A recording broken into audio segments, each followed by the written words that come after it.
Hello అండి, welcome to SS వంటలు and పూజలు. ఈరోజు వీడియో వచ్చేసి రాగి దోశ అండి. ఎప్పుడు మనకు కామన్గా మినప దోశ కాకుండా ఈ విధంగా రాగి దోశని ట్రై చేయండి. ఇది ఆరోగ్యపరంగా కూడా చాలా మంచిది కాబట్టి కాల్షియం పుష్కలంగా ఉంటుంది ఇందులో. పిల్లలకు సమ్మర్లో ఈ విధంగా చేసి పెట్టండి, చాలా బాగుంటుంది.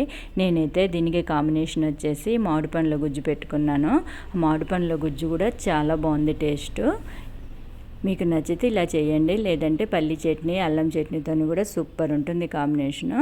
ఇది ఎలా ఏంటి దీని వివరాలన్నీ ఇప్పుడు మనం ఈ వీడియోలో చూసేద్దాం. దానికోసం నేను ఒక 2 కప్పుల రాగి పిండి తీసుకున్నాను. 2 కప్పుల రాగి పిండికి 1 కప్పు బియ్యపిండి తీసుకోవాలి. తర్వాత ఇందులోనే సన్నగా తరిగిన ఉల్లిపాయలు వేసుకోవాలి.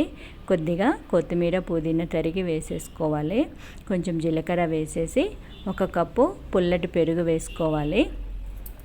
కారానికి తగ్గట్టుగా కొంచెం పచ్చిమిరపకాయల పేస్ట్ వేసేసి రెడ్ చిల్లీ ఫ్లేక్స్ వేసుకోవాలి. తర్వాత సరిపడా సాల్ట్ వేసేసి ఒకసారి దీన్ని అంతా కలుపుకోవాలి. నచ్చిన వాళ్ళు ఇందులో క్యారెట్ తురుము కూడా వేసుకోవచ్చు. ఇప్పుడు కొద్దిగా వాటర్ పోసుకుంటూ దోశపిండి లెక్క కలుపుకోవాలి.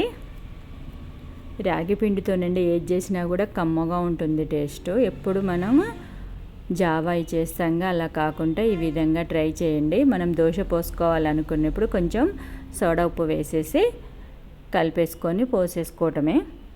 కన్సిస్టెన్సీ మాత్రం వీడియోలో చూపించిన విధంగా ఉంచుకోండి.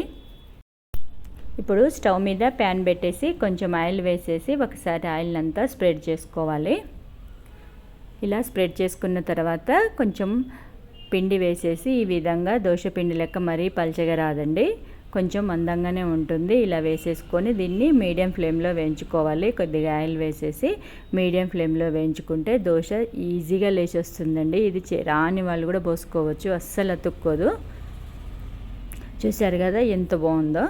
ఈ విధంగా మీరు దోశను ట్రై చేశారంటే చాలా ఇష్టంగా తినేస్తారండి. పిల్లలకు కూడా ఈ విధంగా చేసి పెట్టండి. ఈసారి అయితే మీరు ఇలా మామిడిపండు గుజ్జుతోనోసారి ట్రై చేయండి, చాలా బాగుంటుంది. రావటం కూడా కొంచెం క్రిస్పీగా చాలా బాగా వస్తుందండి. ఓకేనా ఫ్రెండ్స్, ఈ వీడియో మీకు నచ్చిందండి. నచ్చితే లైక్ చేయండి, షేర్ చేయండి, సబ్స్క్రైబ్ చేసుకోండి. ఇలాంటి మంచి మంచి వీడియో కోసం చూస్తూనే ఉండండి ఎస్ఎస్ వంటలు అండ్ పూజలు.